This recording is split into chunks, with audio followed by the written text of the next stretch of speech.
les paysages méditerranéens, les zones humides, faune et flore.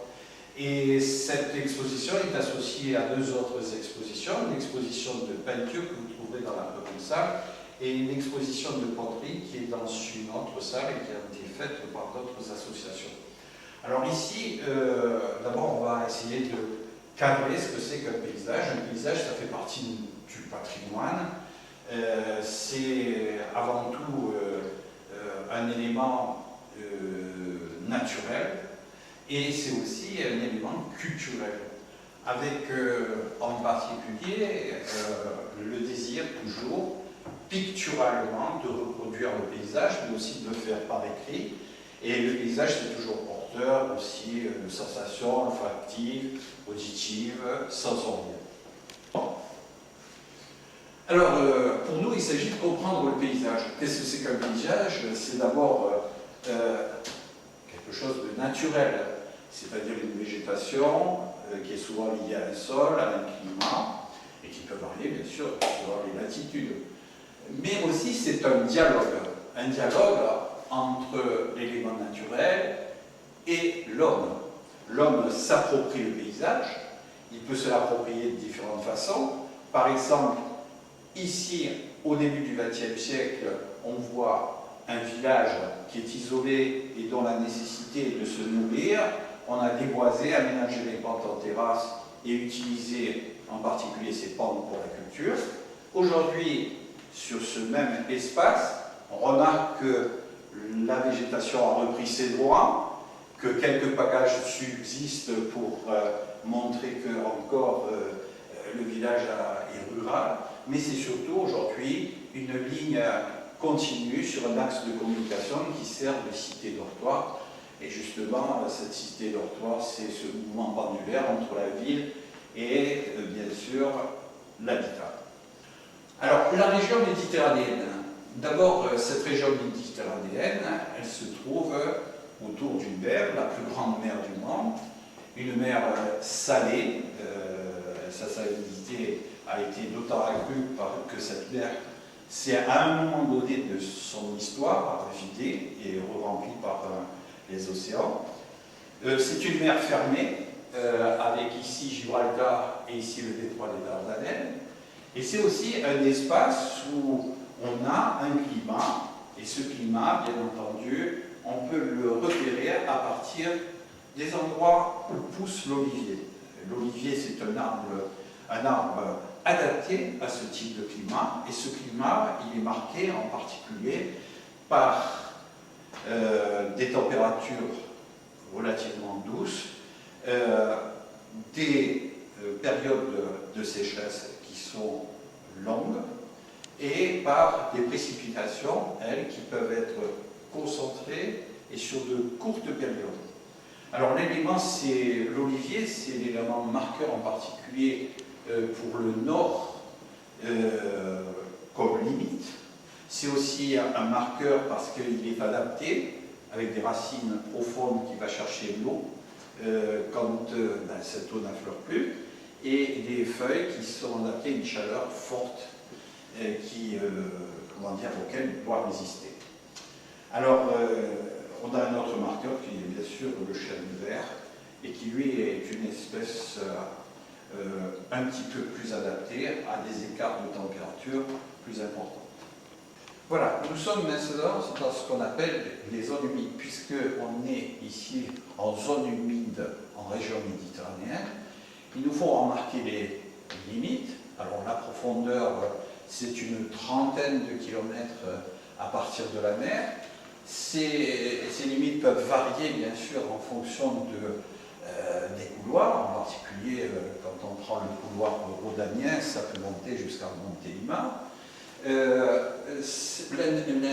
L'intérêt de ces zones humides, c'est que ce sont à la fois des pentes et des plaines, et donc on va retrouver des eaux qui vont être soit des eaux qui seront des eaux courantes, des eaux qui traverseront les sols s'ils sont perméables, et des zones où les eaux vont être plus stagnantes.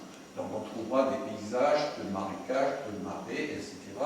Et aussi des mélanges aussi au niveau des eaux, eau saumâtre et eau douce qui pourront se mélanger au fur et à mesure qu'on s'approchera le plus près des côtes.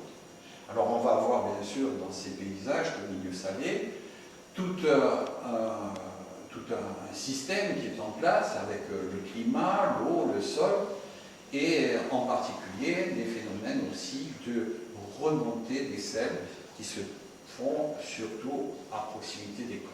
Nous sommes dans les paysages de milieu salé. On voit par exemple ici des paysages de salicorde dans le sud de l'Espagne et on voit que ces plantes qui sont adaptées au sel et à la sécheresse, malgré tout, peuvent être grillées par le sel. Lorsque nous n'avons pas de végétation, qu'on se retrouve sur des sols, on voit ces sols qui se craquellent du pas et qui se durcifient avec les périodes d'assec. Puis on voit aussi ce dialogue entre l'homme et le paysage, en ces bordures marines, avec des digues qui sont posées pour permettre la récupération du sel, et ce sont les salins du Midi, de Morte, les salins du Giraud. En milieu d'eau douce, nous avons les marais. Et là, la particularité des marais, de ces eaux douces, c'est la végétation. Alors, une végétation qui déjà est très adaptée à ces milieux, puisqu'on va avoir des roseaux, des phragmites, des typhas, qui sont marqués par des tiges creuses, souvent très hautes, parce qu'ils s'ancreront à la fois au sol et devront traverser l'eau pour permettre, au-delà de l'eau, d'assurer la fonction chlorophylle. On peut avoir aussi des marais avec des nymphéas albera, comme ici. Ces marais-là sont constitués d'une végétation qui, elle, est en flottaison. Elle n'a pas d'ancrage en sol. Et puis on peut avoir aussi une végétation, elle, qui est mixte, avec un ancrage en sol, comme pour le cyprès de Louisiane, et des racines aériennes qui, elles aussi, vont récupérer et l'eau et la nourriture dans des zones qui sont plutôt stagnantes. Alors, en ce qui concerne les étangs littoraux, on va retrouver des paysages qui sont proches de Villas. On a le clos de Villas ici. Alors, ce sont en fait, pour la plupart du temps, des pièges d'eau salée. Hein. Le Grand Mailleret à Portirail, les Verdis à Agde, le Badias à Agde. Le Badias, c'est le Seine pour ces paysages qui sont en bordure de côte, pour la plupart. Nous allons parler maintenant des cours d'eau. Alors, les cours d'eau, en fait, ce sont des zones tampons. Ici, on va parler du Livron, 44 km, c'est un torrent qui prend naissance sur l'amont.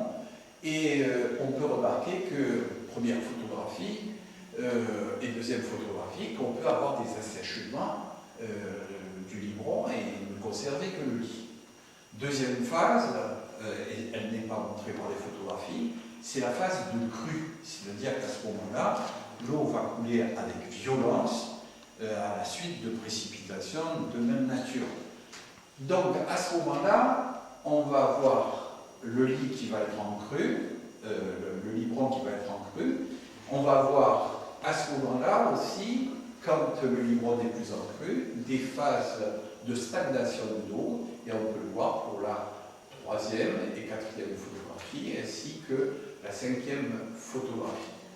Et puis on peut voir aussi comment l'homme a pu faire face à ces crues. Alors le pont romain de Saint-Ibéré, qui n'est pas sur le Livron, mais qui est sur l'Hérault, nous indique comment les Romains ont fait face aux crues. Ils ont emmené le pont de Bec, qui sont devant et derrière chaque pile. Ils ont renforcé les piles avec des pierres volcaniques. Ils ont fait des ouvertures au-dessus des piles, ce qui a permis à ces piles de résister pendant des centaines d'années à des crues violentes.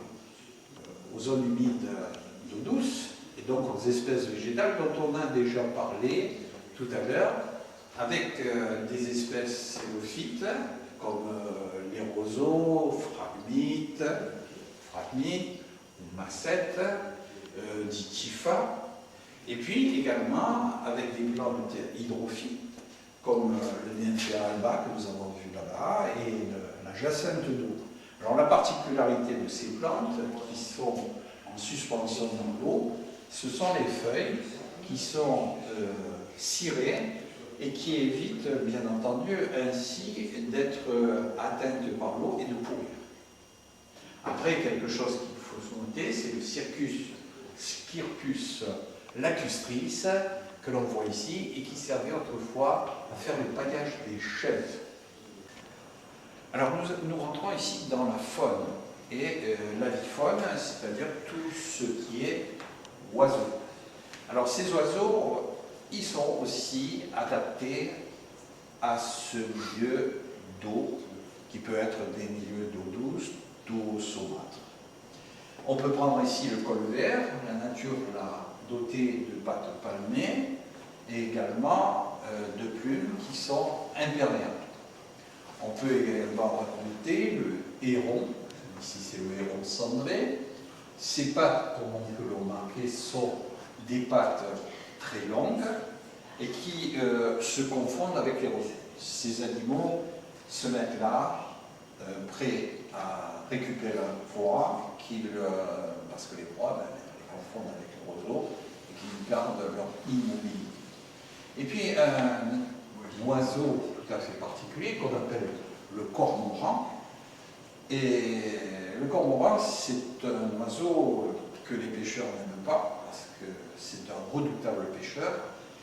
Il a la possibilité de plonger en apnée jusqu'à des profondeurs de 10 mètres.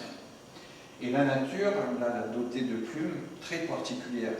C'est-à-dire qu'il va avoir les 3/4 de ses plumes qui sont imperméables, un quart qui ne l'est pas. Après l'effort, l'oiseau doit ressortir rapidement de l'eau. Le fait qu'une partie de l'eau puisse s'écouler de ses plumes va l'aider à sortir plus rapidement de l'eau. Après la plume d'eau, dont on voit ici exactement la taille, et puis ici l'oral, qui a donné bien entendu un nom, le râleur, parce que c'est un oiseau qui se manifeste surtout par son cri qui est constant. Elle est en fait liée à la position dans le cours d'eau. En amont, on va trouver la zone à truite, et en particulier la truite arc-en-ciel. Sur le domaine des insectes, alors ce domaine, généralement, on ne le connaît pas très bien, et on a l'occasion, sur ces panneaux en particulier, de connaître quelques insectes, et on va se positionner d'abord sur la libellule. Et la libellule, c'est un insecte qu'on appelle le tyran des mares, doté d'une énorme performance, jusqu'à 35 000 facettes, doté de 3 yeux supplémentaires qui lui permettent d'avoir sa ligne d'horizon, de voir sa ligne d'horizon, doté d'ailes et de muscles sur les ailes qui lui permettent de faire du vol stationnaire, du vol en arrière, du vol en avant et de faire des acrobaties aériennes, et de la possibilité de faire des accélérations considérables au moment où elle voit une proie de loin et qu'elle se met en vol accéléré. À ce moment-là, elle va passer de 5-6 grammes à 30 grammes, c'est-à-dire qu'elle va avoir une pression énorme, et la nature a fait en sorte que ces insectes eh bien, sont des insectes tout à fait adaptés à ce type de propulsion. Les organes n'éclateront pas parce qu'ils baignent dans le sang. Ici, on peut remarquer l'éphémère et sa taille extrêmement petite grâce au pouce qui lui sert ici de support. C'est un insecte qui vit quelques heures, qui n'est même pas doté de mandibules pour manger, et qui va reproduire et pondre dans une journée et mourir. Elle passe plus de temps en vie végétative, sous forme de larves, dans la mare qu'autrement. Ici, l'hydropsitidé, que l'on voit ici,